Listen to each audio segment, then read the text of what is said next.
Well, we're certainly a biodiverse, in forages, biodiverse industry. And in so doing, we've got a biodiverse group coming to you in terms of trying to bring the industry into the room and catch up a little bit.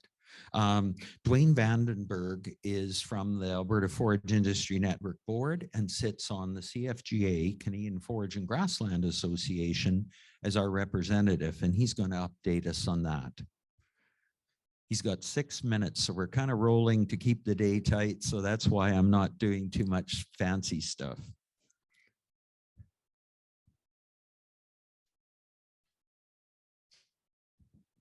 Good morning, everybody. I'm not sure how many minutes Steve Kenyon had, but since he's not coming, I guess I probably get 12, right? I don't need that much. I'm going to give you a very brief satellite view, I guess, of CFGA and what's ongoing there right now. I'm not going to get into a lot of details because I've only been on the board since, I believe, June, when I was nominated to sit there. So I'm going to give a really brief overview of what CFGA is and where they are in the world today. Okay, how do you forward a slide on this thing? That's what I'm attempting to do.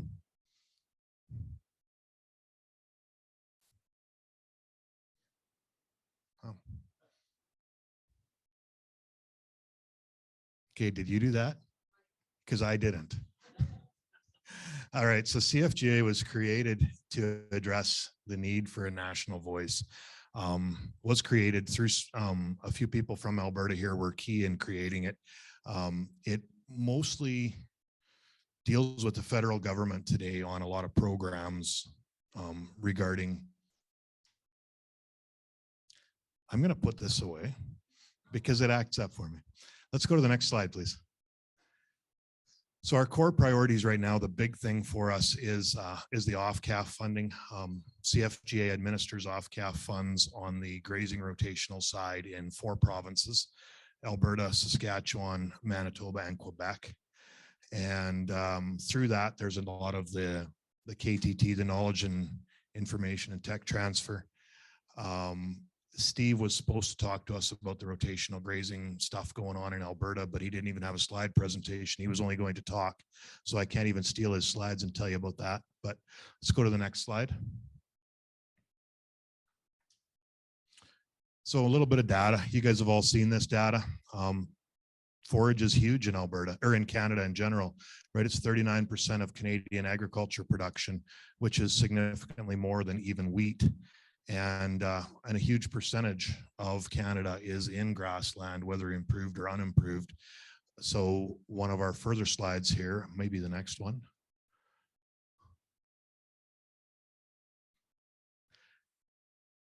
Dollar value, it's big. Our acres are bigger than wheat, but we actually produce less dollar value than wheat and canola. But that's largely due to the fact that so much of the dollar value of our forages is not measured. It's pretty hard to put a dollar value. Well, it isn't if you talk to each individual rancher and talk about how many pounds of beef he got. But I don't know if we quantify that properly on a government or a national level to know how much dollar value we're really getting out of our grasslands. Let's get the next slide. Currently, these are projects that are ongoing. Ag marketing programs, so CFGA goes to different trade shows. Ed Shaw, who is here with us today, he has been to a couple of trade shows recently, including the Alfalfa Conference in San Diego. CFGA does advertising for the Canadian forage industry at quite a few different. They were at the New York Farm Show. They go to the Dairy Congress, I can't remember what it's called, but in Wisconsin. The National or the Northwest Forage Expo in Kennewick, Washington, they were at. So we do a lot of marketing for Canadian forages in mostly just in the States, but there's some discussion about going to a large conference overseas next year, I believe. But then we're also involved in some projects. The first one on the top there, the Canadian Grassland Protocol, or the Grassland Inventory, trying to help put a dollar value and to just to quantify the importance of grasses to our society and to our economy. Let's go to the next one, please.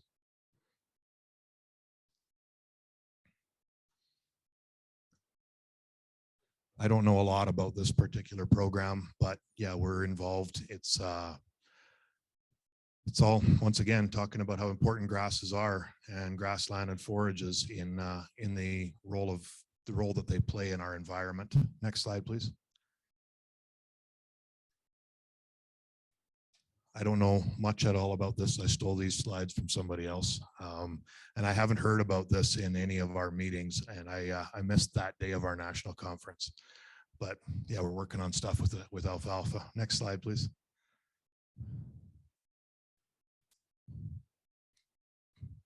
Just more of the same stuff we're working on. There's so much going on in CFGA right now. CFGA a few years ago was fairly small, but in the last couple of years, there have been a lot of projects that come up, and we have a director at CFGA who he's really good at tapping into finding projects that the government wants worked on and getting the funding to get these projects going. So he has so many different irons in the fire. It's mind-boggling. I don't know how he keeps them straight. And this is just another one of them. Next one, please. This one is really cool. I know a little more about this than the others. So across Canada, they're working on trying to quantify how much grassland we have, how much is being lost, how much is going back into grassland. And ideally, this is something that would be able to be done by satellite.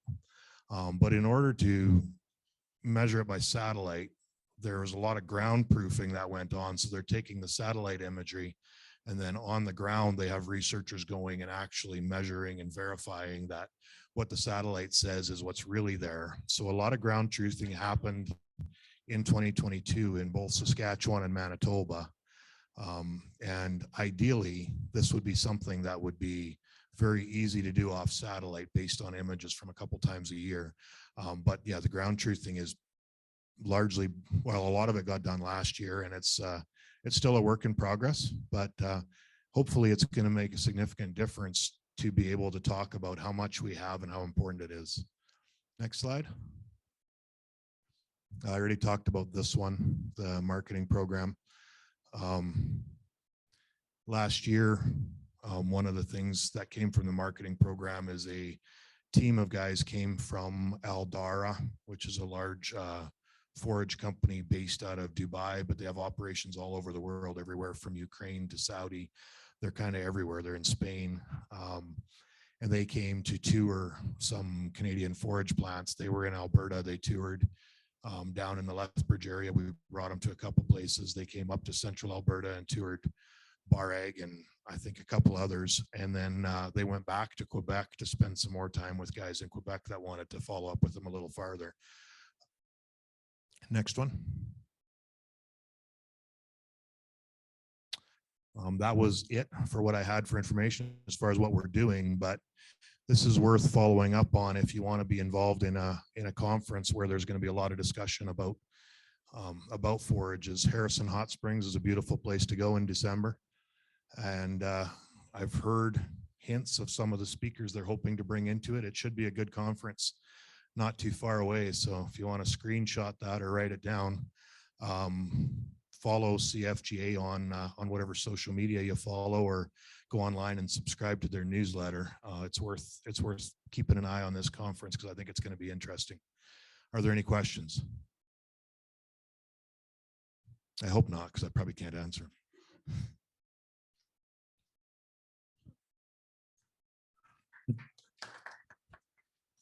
Thank you, Duane.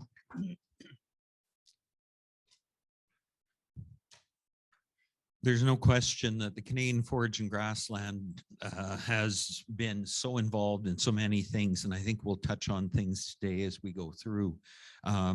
With Steve Kenyon not being here, of course, that was tied back to so much of the work that's being done in Alberta by the Forage and Applied Research Associations on delivering so much of the rotational grazing background and working with them from a true mentorship approach. In so doing, making sure that we've got more people in the industry that are actively involved in improving the grazing management. And Steve, I sit through a lot of those calls, but I'm not going to try to deliver on that one. Certainly, in fairness, it is one of those projects that really puts forages into a light in front of people, and in so doing, does so in a way in which federal government carbon offsets are being put towards the improvement of pastures and the realization that animals on landscapes do in fact aid in the fact of the productivity of that through photosynthesis and add productivity to the land base thereafter, meeting a federal government need. I'm going to pass it on now to Kimberly Cornish. She is one of the Living Labs coordinators, and she is from our board.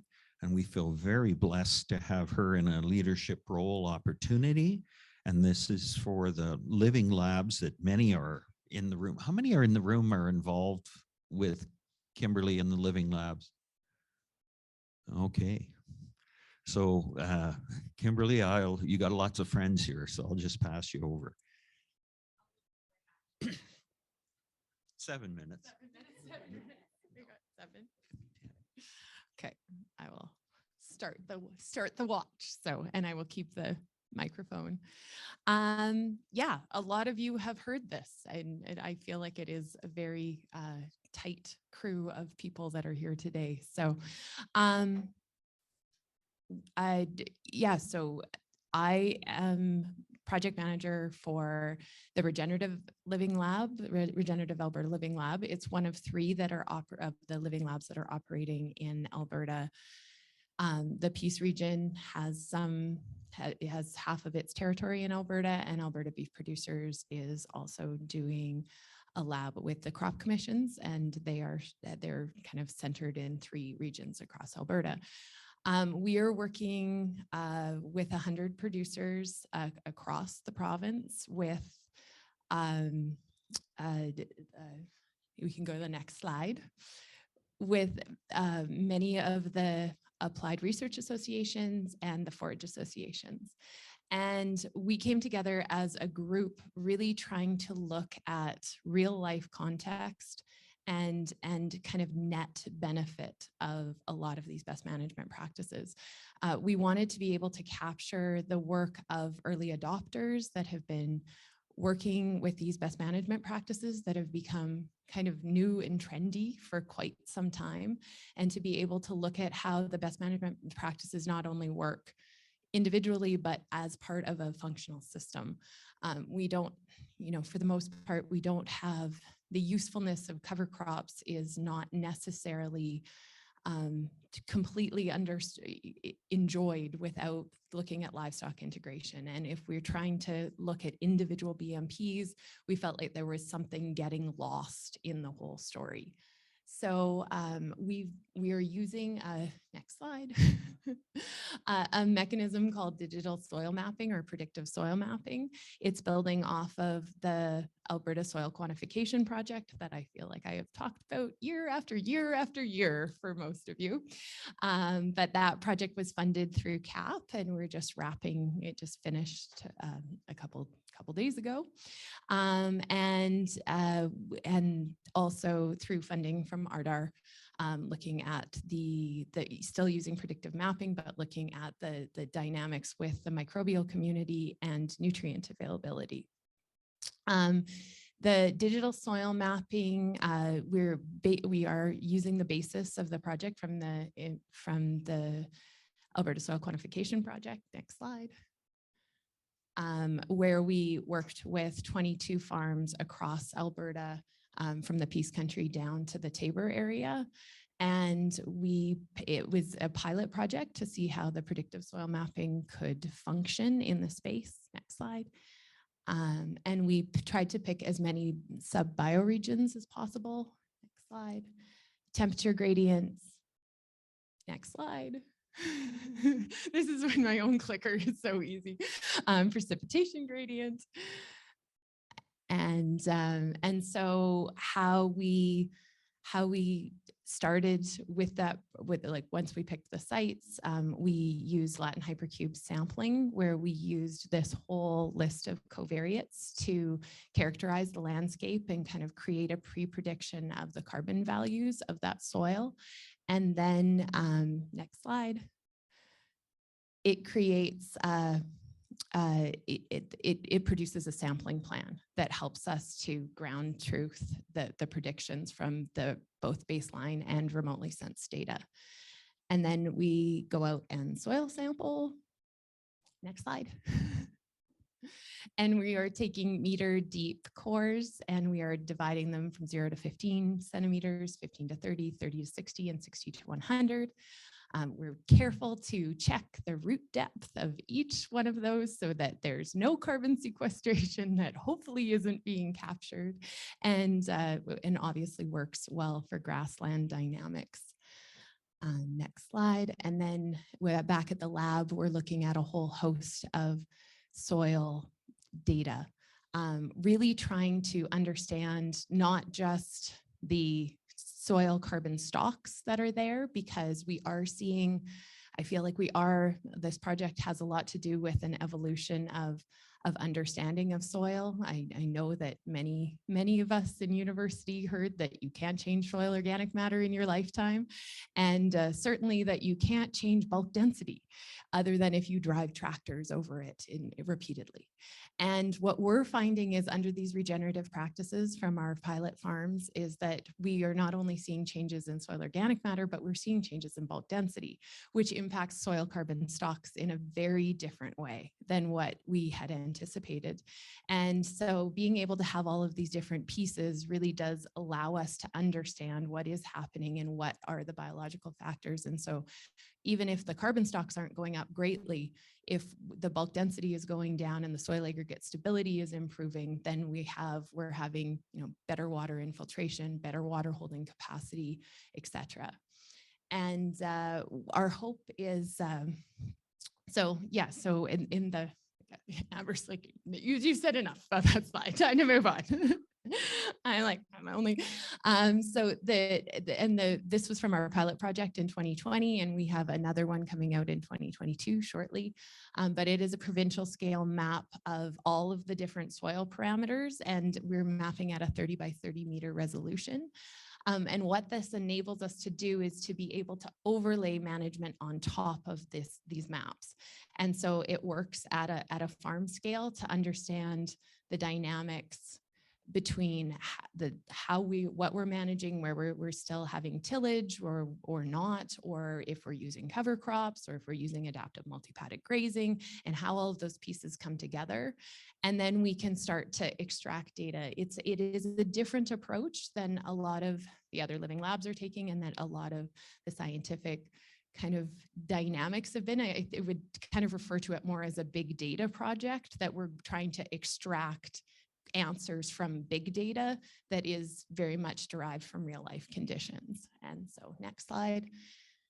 Two of the aspects that we're using for the big data collection is a grazing app that is hopefully we'll get. When we did the engagement sessions a year and a half ago, we got clear signals from producers that they wanted to know how their grazing was impacting their land, not a kind of bulk category of adaptive multi-paddock grazing, because they'd want to know if there's a difference if you're grazing 1,200 head in quarter section size paddocks, or 300 head in 10-acre paddocks, or if you're taking 25% or leaving 25% or leaving 90%, and really to be able to understand what these distinct management practices are happening on distinct pieces of land. We are developing this grazing app so that producers can plug in their unique grazing dynamics. And then also a plant communities app, where we are, it will be a geotagged picture that will just become, it'll come up as a notification for our core producers to grab a picture when they're out in the field. And we're building a machine learning recognition software over the course of the next 5 years, so that we'll be able to hone in if it's a cover crop and it's a 17 species cover crop or a 12 species cover crop or a 7 species cover crop, or it's an intercrop or it's native pasture, and what is actually existing. We think that, you know, it's going to be a lot of labor at the beginning and a lot of real people and a lot of training data, but at least we'll be able to have the exact plant community that is factoring into the carbon sequestration, and not just trying to create these broad categories of a cover crop does this. So that, as I said, we're working with 100 core producers across, or over 100 core producers across the province. And we're hoping that, and we also have a whole host of grazing or work, not just grazing, but workshops and field tours planned, as well as quarterly roundtable meetings with all the producers. We're really trying to, you know, we feel that the knowledge in regenerative agriculture is on the ground, and it is through the early adopters who have been trying these practices for years and have both successes and failures to share. And if we compare that with a complementary data set where they can look at what they've been doing across the space, it'll give us a very different opportunity to understand how these practices are working. And we hope that that will then kind of bridge that adoption gap that we're seeing with some of the best management practices. So that's I don't know how many minutes. I think I went over. Oh, see, I went to 10. See, sorry. Does anybody have any questions? We are checking questions online. Just give us a second. Not seeing any. If there are any questions. Oh, wait. She said, oh, wait.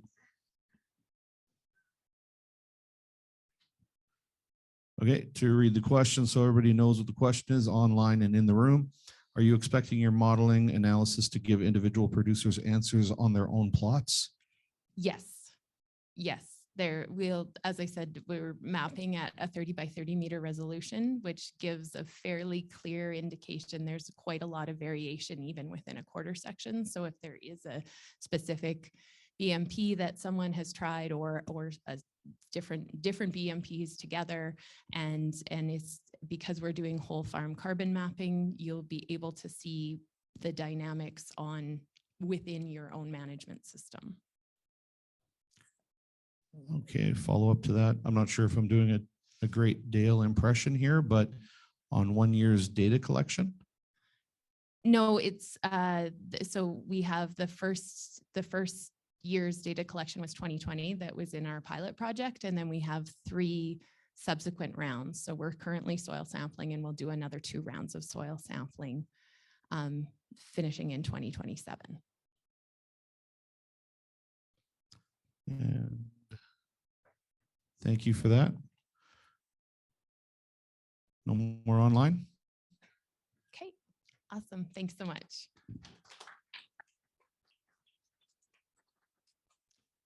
Thank you so much, Kim. So important. So much of the modeling and everything's been done 0 to 6 inches. And people think it tells you the whole story. And perennial forages are perennials, and they have deeper root systems generally. And so we knew that corn and soybeans in the US below 12 inches had 60% of their carbon. So how much have we left on the table as we've been modeling the present data and information and using it in this industry to describe this industry? For me, so erroneous. It's unbelievable. So we're looking at what Kim's doing with a great importance and opportunity to truly living labs to that session. And so great that the groups Kimberly's working with are groups that are led by producer boards. So she's getting out in the field and really getting dirty. So I'm so proud of her. Anyway, I'm talking too much, so I'm going to pass it on. We're going to have the export report from Ed Shaw. And Ed Shaw, of course, was the first chair of the Canadian Forage and Grassland Association. So we get pretty spoiled here in Alberta. having this leadership in our room and the impact they have on Canada, and Ed, the impact he's had on the world. Ed?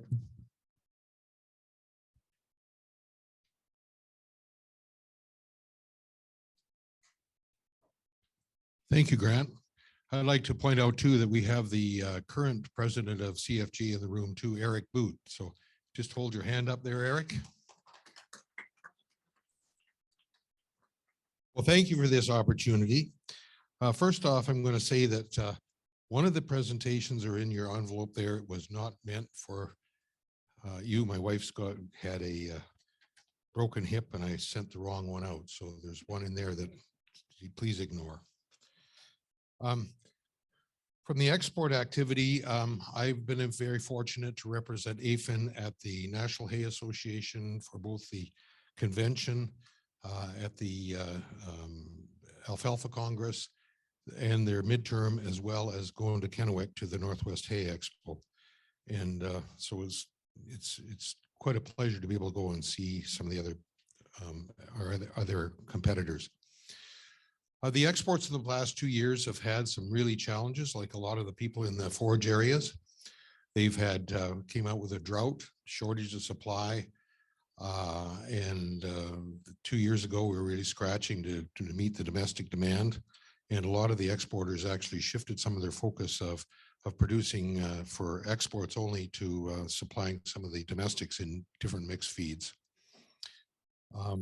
Last year, we were very fortunate to have the rains come in good time, and we are a situation with we're still going in dry. It looks like we got some snow coming on, and hopefully we're going to have some good production again this year. Exports were challenged with high increased rates of freight rates due to COVID and the increased commodity prices and expenses. Some of our competitors overseas are starting to really feel a pinch and looking for alternatives to other countries that may be able to produce what they need with cheaper freights and that. So we've got some challenges, but it's still growing and a huge opportunity. One of the things that I think in the export market, people think we're taking away from domestic, but actually for every ton that is grown for export, not all of it is graded, and a lot of it comes back into the domestic. So it is providing better supplies.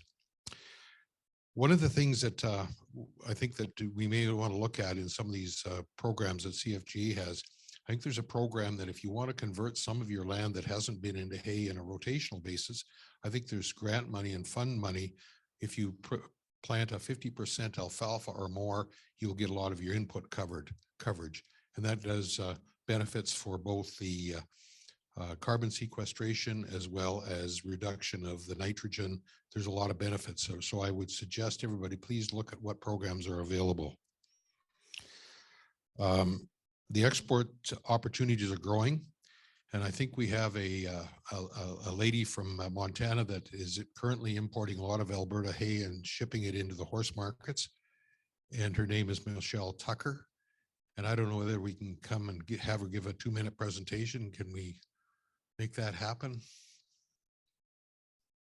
I met Michelle a few years ago at one of the NHA conferences that I was at. So she's very interested in coming and finding more good Alberta hay, both the pure, but also the Timothy orchard or Timothy alfalfa mixes. So there's a tremendous opportunity though. She's looking for small bales. So it's just an opportunity here. Can we bring her online, or is that? Yeah, we're just getting it organized here for you. Okay. In the meantime, any questions that I can answer for you? Just repeat that question, please, for people online. Yeah, is the exports up? Exports, if you consider going into the States as well as the rest of the world, yes, they are up. Internationally, the exports are probably about the same as they are, even with all the challenges that we've had. This past year, we've had another bunch of challenges, is the fact that there's a lot of really high grade product available and less lower grade. And with the competitive nature of the freights, the customers want the lower grades now. And so there's an imbalance it shifts from year to year. You never know.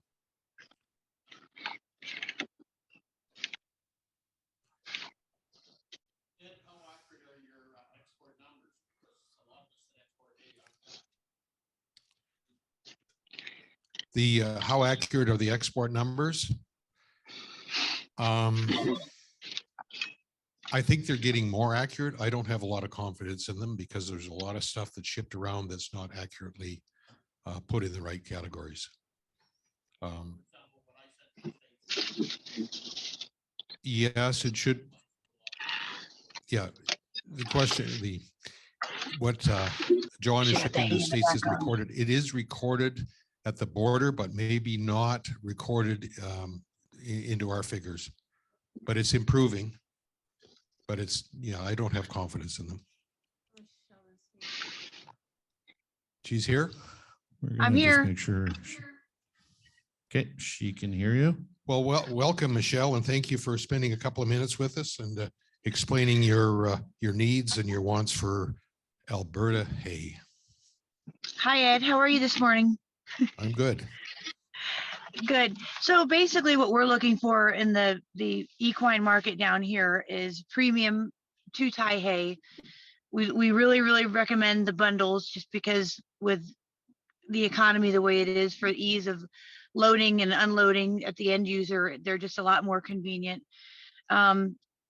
There's a really big high demand right now for hay being tested with all the new metabolic situations with horses. So that's kind of come to play here this last year of just getting the hay tested for proteins and sugars and whatnots. But basically on our end here, we're looking for premium Timothy alfalfa, straight alfalfa, the grasses, if there's orchard, we're pretty much open to pretty much anything that's premium. Thanks very much, Michelle, and thanks for coming in. Of course.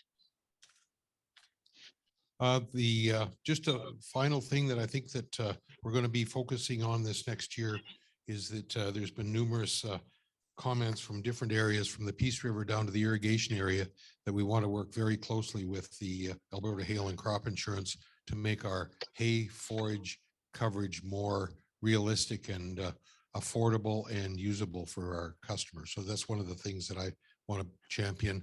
We're also championing the use of trying to get heat or carbon credits for drying of grains and of hays. So with that, I will say thank you very much, and I'll be around if anybody has questions. Thank you so much, Ed. Awesome technology, eh? I'm going to now call Ellen Hall from the Agriculture Research and Extension Council of Alberta, ARECA, another acronym for everybody. And this is an old acronym, so hopefully it's previously the Alberta Forage Council. Thank you very much, Grant. I won't take too many minutes here, but I do want to say a couple of things, and especially I want to extend a big, big thank you out to Ardar. Ardar has stepped up to the plate and provided some financial support for the Finn strategy development that you got a copy of this morning. We're looking forward to fleshing that out over the coming year into more details. So we almost have a bit of a roadmap type of an approach that can start to drive programs and services that need to be developed and put in place in order to accomplish some of the goals that are laid out in the strategy. So very much a thank you to Ardar. Ardar also provides strong financial support to the various forage and applied research associations around the province. That just got scaled up here about 10 days ago, 2 weeks ago. And so there's going to be additional funding flowing to the associations for the good work that they do. There's 12 associations around the province. Of the 12, 10 are very actively involved in the forages, livestock side of things. 3 or 4 are involved in the forage seed, particularly up in the Peace Country. There's a group up there called the Smoky group out of Falher. I actually have Kelvin Yoder, who many of you would know is one of their staff members and on the forage seed side of things. So the combination of the associations around the province with the living labs are doing an awful lot of extension demonstration, a bit of applied research work at the local regional levels that a lot of the farmers and ranchers are taking advantage of. They tie in the business community with that on a number of those types of events. I don't have a solid numbers, but I suspect somewhere in the past year, there was around 100 to 150 tours, meetings, webinars, all that type of activity that was going on in the farming and the ranching communities around the province that these associations made happen. I know Grant Lastuka as kind of would like to farm and sort of semi-retire a bit, but he's been going 9 days a week, basically in speakers at meetings around the place this winter. Others have as well. So we're really looking forward to the AFIN strategy leading to some new investments in some of the expertise that's going to be needed. There's a rising demand, and boy, I tell you, we're really scratching and digging to find people that can come in and sit down and work with farmers, work with ranchers on some of the detail level, the expertise level that people are seeking and asking for. I would be remiss if I didn't extend a big thank you, Eric, to you and Cedric at CFGA. We are their Alberta partner on the Grazing Mentorship and the OFCAF programs that CFGA are managing. Sonia Shank isn't here today. She's on the line with Cedric sorting some details out as we speak. And the associations are pretty heavily involved in that as well. We have also reached out on those efforts with a number of the ag service boards around the province where we don't have geographic area coverage by associations, and the odd other group. And so we're working hard to get good province-wide coverage with the activities that the financing that CFGA have provided on the extension side of things. So that is a hard work that's in place. CFGA just sent me a note this morning saying there's some additional money coming our way. So activities aren't going to disappear. They're going to ramp up. And that'll be both on the meetings, the tours, some of the demonstration type work and so on. The associations are a common denominator in this, in that they work very closely with Kim and the Living Lab. There's 2 other living labs in the province, one up in the Peace Country that's doing some of this work. Alberta Beef are shepherding a 3rd living lab. And so there's going to be a fair bit of activity at the farm level that is happening around various projects amongst these 3 labs, and our associations are a pretty key ingredient on the ground, because it's nice to have feet on the ground in the local community that can help to make this happen. Very difficult to do this if you don't live in the communities. And the associations are all led and governed by farmer boards of directors, rancher boards of directors, which very much keeps the programming and the services solidly focused on what the farmers and the ranchers are needing. I guess I would close it off by simply saying it's been a journey. It's ramping up in terms of the forage business. We look forward to being a part of building out the roadmaps and securing additional investments to make some pretty good things happen. So with that, I'll throw it open to questions. Back to you, Grant.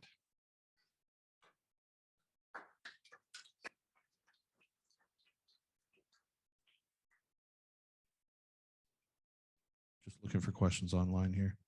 If anybody online has a question, just type it in, or we can unmute you and you can ask yourself. Nothing so far. Usually a good indicator. All righty, I'm around the whole day. Corner me if you need. Thank you, Alan. And for many of you don't know, but the Pembina Forage Association, Gateway Research Organization, as it's known now, Ellen Hall did get it started way back when. I won't even go back, Ellen, that long ago. So his heart's been in forages, and an amazing leader as the executive director of the Agriculture Research Extension Council. Oh, people are thinking Ellen's worried. He's thinking people think he's old. I'm repeating the comment for those online so you don't miss it. The bee industry.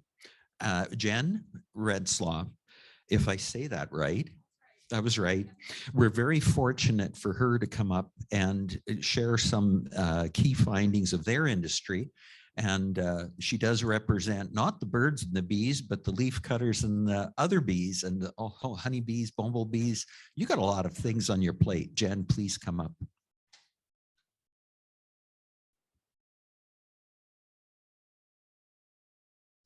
Thank you. I was hoping to use the clicker because, do I point it here or at you? Even if it doesn't work, point at us, pretend like you're using it, and we'll switch it for you. Okay, don't read ahead. Yeah, so I'm Jenn Retzlaff. It's nice to meet everyone. I'm fortunate to be here. I am new with the Alfalfa Seed Commission of Alberta just the last 6 months, and I am the research and extension manager there. And I'm here to talk primarily about the leafcutter bees today, but obviously alfalfa seed is inextricably linked with that. So as a commission, we are headquartered out of Brooks, Alberta, so about a 4-hour drive I learned yesterday. And our main purpose is to engage in any activities that enhance the viability of both the alfalfa seed industry as well as the leafcutter bee industries in the area. And in addition, that primarily is through research, which I'll touch on in a second, but we also provide 2 meetings per year to our grower members, as well as a summer tour, which you see a photo of from here, where we tour our different research projects that we do and kind of engage with our membership there. Our research activities are sort of widespread in type and industry. So this is sort of our current list of what we're up to, and kind of all in the county of Newell primarily these occur. So we are currently partnering with AAFC Lethbridge, looking at fungal disease modeling, focusing on blossom blight, looking at botrytis and sclerotinia. We are partnering with U of A, looking at alfalfa weevil movement, because it's still not well understood in our industry in alfalfa fields. We are testing different products to get alfalfa weevils under control and looking for new efficacious strategies to do that. We're also looking at some alternative management strategies for those, including using molecular tools. So we have partners through the U of A looking at molecular kits that can be used on farm to assess things like parasitism rates of weevil and resistance levels in our weevils as well. We are hoping this summer to get a project up and running to reevaluate weevil and ligas thresholds in our fields. We're also doing lots of product testing, so looking at desiccation timing, PGRs, and herbicide crop safety trials, looking at possibly registering new products like Tough herbicide. A few at the bottom that are worth mentioning are a new project that we're looking at to control our chalcid wasp problem that we have in our leafcutter bees. And I'll touch at this at the end as well. And we're also hoping to engage in some ongoing viral load testing to monitor these levels that we have issues with in other bee industries like the honeybee industry, just to see sort of what the spillover or what the levels are in our leafcutter bees. Okay. So like I said, for anyone who's not familiar, we're in the business of alfalfa seed production. So we need pollination. So we use these wonderful little leafcutter bees and we put domiciles out in our fields. They are full of nesting blocks made of wood or styrofoam. They fill that up with pollen and lay their eggs and create these leaf cocoons out of cuttings that they take from our plants. And that it's kind of keeps us in a dual focus because I'll go back. We obviously, in order to have great alfalfa seed production, we also have to maintain the health of our leafcutter bees. But when we're thinking about the forage seed usage across Alberta, and I'll just mention these numbers, we've been seeing in terms of commercial or common seed, some around 800,000 kilograms usage, and that is up from the past years. But in our pedigreed varieties, that has stayed relatively static. It's down just a touch in comparison to 2018 and 19. When we are looking at exports of our certified seed, and I'll just mention these numbers, but as you can see, as mentioned multiple times already today, we've seen a decline over the last few years in terms of certified seed. And while a little more volatile for common, it we see the same thing where there's been a dip since 2020. I can bring up these slides later if anyone wants to visit about it as well. But so we've seen a decline in the seed export itself. So what does this look like for our leaf cutters? First and foremost, where do they go? I show this picture just to give you an idea that while it's global, primarily we're exporting our leaf cutters to the USA. And within the US, our biggest exporter, our biggest consumer is California, followed by Idaho and Washington State. And they're importing these bees obviously for pollination of primarily alfalfa and a few other crops. And looking by state, you can see that, you know, our value was increasing up to about 2017, where they suddenly had a huge influx of leafcutter bees from us. But if you look at the actual prices at the bottom, in 2017, the price per gallon for bees was actually pretty low. So they had this huge volume influx, which then over the next years resulted or was coupled with a crash in import of leafcutter bees down to the States, and whether that was declining acreage or moving to other forage crops, et cetera, as well as just how much volume of leafcutter bees we have. And then we've seen an increase again in the last two or so years. Last year was a great year for leafcutter bees. And yeah, so looking with the decline of alfalfa seed acres, currently much of the leafcutter bees being produced in southern Alberta are going towards not only alfalfa seed, but also canola seed production. And the prices we've been seeing this year aren't as great as last year, not up in the hundreds, but more in the 70 to 90 gallon or 70 to 90 per gallon range, as low as kind of $60 per gallon currently. Trade as of January was similar to the US, where they were also in that range. And after paying brokerage fees, it kind of typically worked out similar to what we were selling here. Okay, the only thing I think that's interesting to touch on that we've been struggling with is the loss of a key chemical that we use for the leafcutter bees. So like I mentioned at the beginning, one of our research activities is looking for alternative control options for this pest that we deal with in our leafcutter incubators, the Chalcid wasp Pteromelus venestus. And we have been kind of left in the lurch here with the loss of a key chemical called dichlorvos, and looking for something to fill the gap in terms of controlling this major pest that we have in the incubators. And that's been a struggle for our industry and will be in upcoming years. So we're focusing, a lot of focus from our commission lately has been looking for alternative control options, looking at botanical options to control this pest. And I think that's been kind of one of our big highlights this year, is looking for control options for that.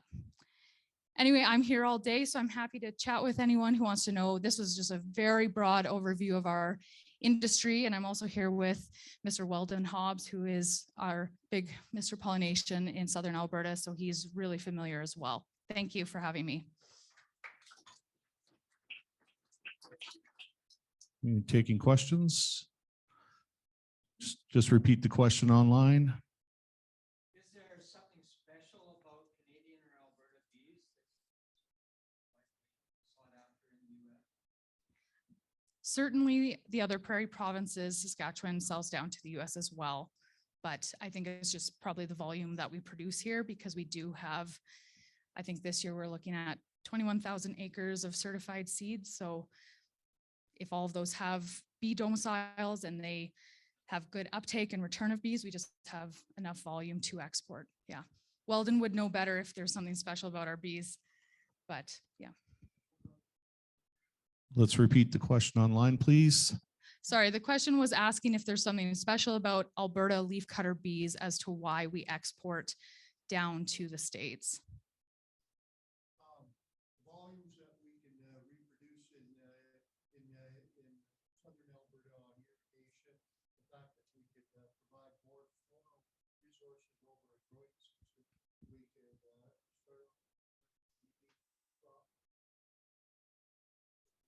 multiply by 2 times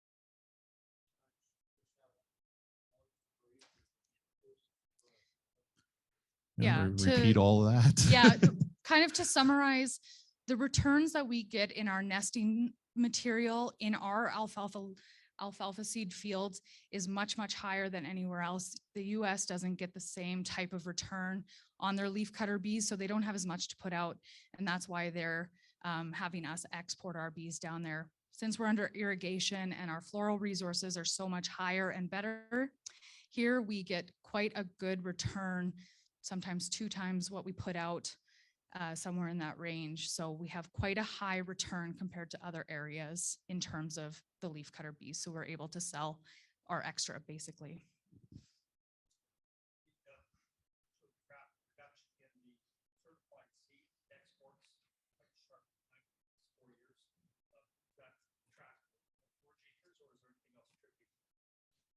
What's the question? The question is, with the decline in certified seed export to the States, and does that track with the expansion of other forage acres? My understanding is that yes, there's been in the States movement towards introduction of other crops with drought conditions or with concerns over being able to establish stands of alfalfa seed. In areas like the Dakotas or Idaho, they've moved towards introduction of other forage crops and expansion, big expansion in those acres. That's my understanding. Yeah.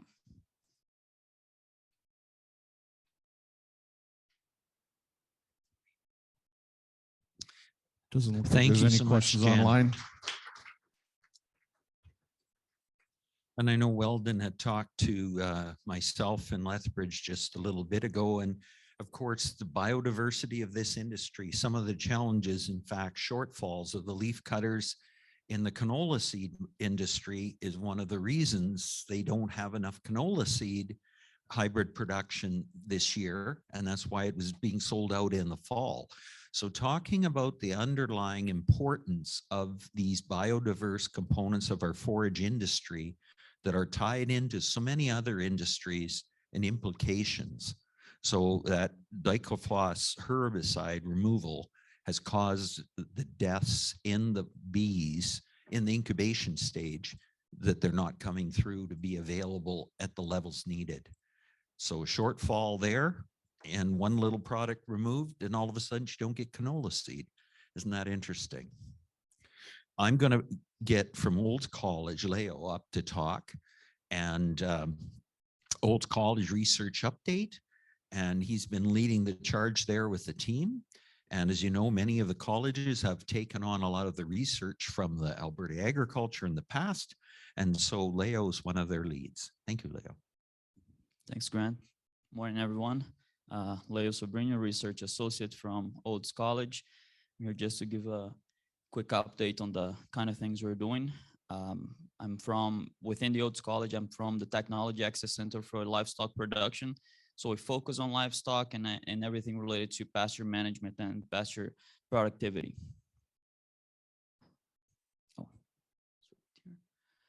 So we work with producers. We work with small and medium-sized companies on developing and testing technologies that allow producers to remotely manage their pastures and herds. And we work with everything related to soil sensors, water level sensors, virtual fencing, all the things that we think will increase productivity on farm. So we host producer workshops, scientific conferences, and also we work with ad hoc training sessions. So part of our work is showcasing some of the technologies, the techniques, and the entrepreneurs in the province that promote innovation within the forage production industry. Most recently, we finished this project. Some of you are aware of the project in which we collected samples from across the province and we tested nitrate in those samples, both dry samples and also fresh samples. And we tested that using these 2 rapid in-field kits. The one on the top is called the NESI nitrate kit. It allows us to test on not only fresh forage samples, but also dry forage samples. And the one at the bottom is the twin or the Horiba nitrate kit. which allows us to get nitrate concentrations for fresh forage samples. And as you know, nitrate can be an issue with forage that has been hailed, or if you face the drought issue, and if you give that to your cows, you're gonna have bloat problems, and that can be fatal to a lot of your cattle. So because that has been identified as an issue, ARDAR got in touch with us and asked us if we wanted to do this project, and we went ahead and did it. We completed this recently, and the report is available on our website. So if you want to have access to that, you can go ahead and do it. And if you want to have information about the cost of each one of these products, we also can give you that information, although it's not necessarily reported in the official report. We also are working with the rising plate meters. I think many of you are aware of what that is. So it's basically a device that you plunk on your forages, and it gives you an estimate real time of how much forage there is available per paddock or per acre, depending on how you set this up. Because this equipment comes from New Zealand, we need to calibrate it for Alberta conditions. We are doing that for our pastures, and we plan to do that region-wide for across, at least within the Olds region. We are currently producing a guideline on how to use this, and on top of using the rise plate meter, we're also working on how to use satellite imaging, on a guidebook on how to use satellite imaging to predict or estimate forage in your pastures in a way that's easy and accurate.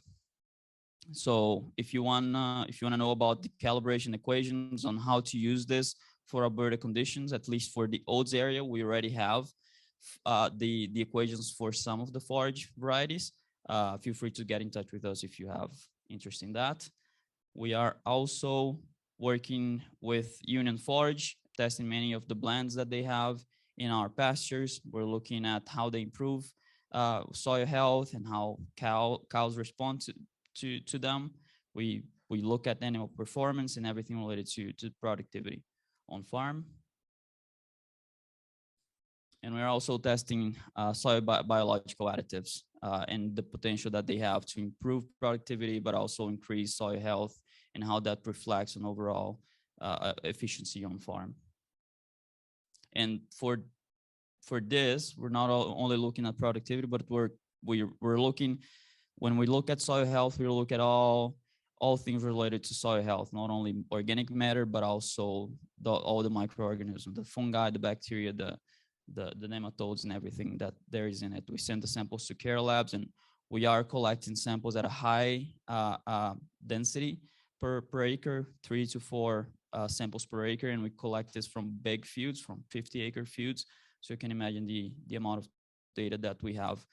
I made this real quick, the presentations real quick. So if you want to know more about the projects we have, we work with many other things. We work with machine learning on using cameras to identify animal stress or the status of animal health, animal welfare, and things like that. We work with One Cup AI. We're also working with Wyvern, a company based out of Edmonton. They're launching a satellite to collect hyperspectral imaging that allow producers to collect data from pastures in a much higher resolution than we currently have. If we look at Sentinel data, which is the free data, the free satellite data that we currently have, we're looking at only 30 by 30 meters resolution from each field. Wyvern is supposed to give 3 by 3 resolution meters. So that gives you much more information about your pastures. That's obviously better for producers to estimate not only productivity, but also the level of nutrition that the pastures are gonna give. So we're working with Wyvern as well. We started working with them last year, and then we're gonna repeat the same project this year. We're going to host a number of field days. So if you're interested in that, feel free to contact us and let us know if you have any questions. Thank you. Thank you so much, Laio. And I think the mention Laio made of the Chinook Applied Research Association Lab, again, showing the interrelatedness of the forage industry into the colleges, into the canola industry, and the underlying pieces that we don't properly realize at times how connected we are. I'm going to take us right into coffee break networking time. And knowing that everybody doesn't like to talk here, I give you a little bit, 10 minutes, and we'll get started again. Thank you.